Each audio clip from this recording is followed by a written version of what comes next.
Hello, good evening, viewers, students. Now I am taking the grammar portion subject verb concord. Subject verb Concord, जैसे कि आपको इसके title से समझ में आ रहा है कि सब्जेक्ट वर्ब कॉन्कोर्ड का मतलब क्या है।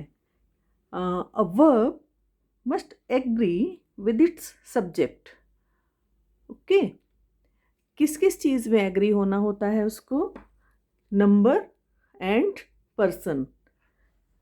एग्जाम्पल से समझाती हूँ मैं आपको। फर्स्ट एग्जाम्पल आप देखिए, the quality of the apples. The quality of the apples is quite good. The quality of the apples यानी बात किस चीज़ की हो रही है? एप्पल्स की क्वालिटी की बात हो रही है, एप्पल्स की बात नहीं हो रही है। एप्पल्स की क्वालिटी की बात हो रही है, ये समझने की बात है। तो क्वालिटी सिंगुलर नाउन है कि प्लूरल नाउन है, ये आप देखिए। अगर क्वालिटी को आप सिंगुलर नाउन समझ रहे हैं तो आप सही समझ रहे हैं, you are right. The quality of the apples is quite good, इसलिए यहाँ पर वर्ब इज आया है। ठीक है।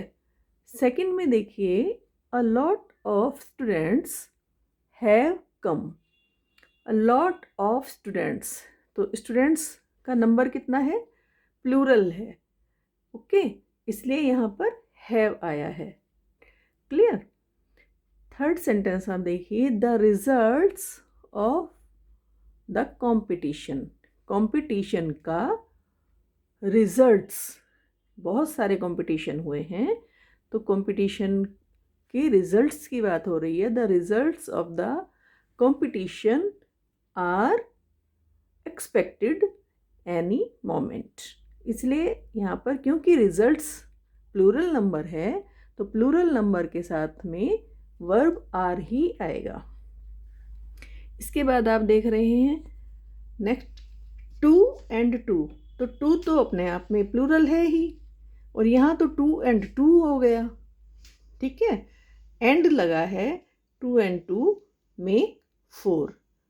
दिस इज क्लियर कि प्लूरल नंबर होगा तो मेक यानी कि वर्ब उसके अकॉर्डिंग ही लगेगा, सिंगुलर नंबर होगा तो उसके अकॉर्डिंग लगेगा। ठीक है, तो यहाँ पर पर्सन एंड नंबर देखना है हमको। Fire and water, fire and water, number में दो हो गई ना चीज़, fire and water. Do not agree, तो इसलिए यहाँ पर डू नॉट लगा है। अगर फायर अकेला होता तो सिंगुलर होता, लेकिन फायर एंड वाटर तो नंबर्स प्लूरल नंबर्स में आ गया ये। ठीक। ही एंड आई, वो और मैं, तो प्लूरल नंबर हो गया, इसलिए यहाँ पर were playing in the garden. अब नेक्स्ट देखिए, gold and silver. Gold and silver are precious metals, तो सेम है कि गोल्ड है साथ में सिल्वर है, तो दोनों मिलाकर के प्रेशियस मेटल्स हैं, है ना। अ white and black cow is grazing. ये अब आप बताइए कि यहाँ पर ये वाइट एंड ब्लैक दो काउस की बात हो रही है या एक काउ की बात हो रही है जिसका कलर वाइट एंड ब्लैक है? ये आपको थोड़ा सोचना है। अ white and black cow is grazing, एक सफ़ेद और काले रंग की गाय ग्रेजिंग, चर रही है। इसी तरह के एग्जाम्पल मैं आपको समझाती हूँ। जैसे हम ब्रेड एंड बटर बोलते हैं, तो ब्रेड एंड बटर हैं तो टू सब्जेक्ट्स, लेकिन आइडिया तो एक ही है ना, कि ब्रेड एंड बटर खाएंगे, तो वो एक सिंगल आइडिया की बात जब होती है तो इसी तरीके से उसमें सिंगुलर माना जाता है। तो bread and butter is a bachelors daily breakfast अगर हम बोलेंगे तो यहाँ उसके सब्जेक्ट में वर्ब जो है उसको सिंगुलर मानकर ही चला जाएगा।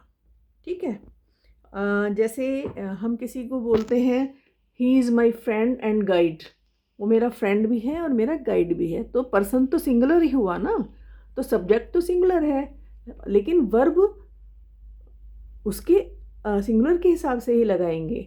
जबकि सुनने में ऐसे लग रहा है he is my friend and guide, कि जैसे वो प्लूरल नंबर हो गया, है ना। तो जैसे कोई व्यक्ति पोएट भी होता है और सिंगर भी होता है, तो he is a poet and a singer, इस तरह से बोल देते हैं ना, तो पर्सन तो एक है, तो इसलिए इज़ लगाया जाएगा। तो I think subject verb concord is clear to you. If there is any query, please ask me. Okay, bye, good night.